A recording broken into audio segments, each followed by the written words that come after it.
Motor bike করে বাড়ি ফেরার পথে নিয়ন্ত্রণ হারিয়ে গাছে ধাক্কা বাইক আরোহী। ঘটনাটি ঘটেছে উত্তর দিনাজপুর জেলার চাকুলিয়া থানার কালিয়ারাব রাজ্য সড়কের ওপর। স্থানীয় সূত্রে জানা গিয়েছে, ওই মোটর বাইক আরোহী চাকুলিয়া থেকে বাড়ি ফেরার পথে নিজেই বাইক নিয়ে পড়ে যায়। গুরুতর জখম অবস্থায় স্থানীয়রা চাকুলিয়া ব্লক স্বাস্থ্য কেন্দ্রে চিকিৎসার জন্য পাঠানো হয়। ঘটনাস্থলে চাকুলিয়া থানার পুলিশ ও বাইকটিকে উদ্ধার করে নিয়ে যায়। জানা গিয়েছে, তার বাড়ি চাকুলিয়া থানার। হ্যাঁ, ওকে আমি এখানকার লোকগুলো হসপিটাল পাঠিয়েছে ছেলেটাকে। পেশেন্টটা আছে একটু মনে হয় একটু সিরিয়াসই আছে, আর বাইকটা এখানে আছে।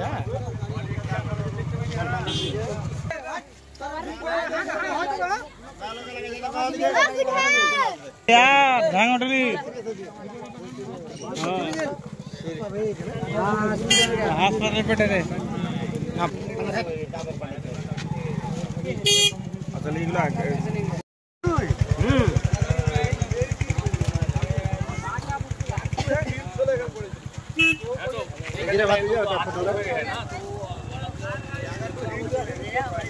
খুব ভালো করে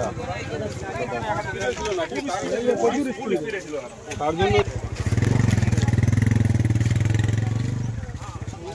চলে গেছে।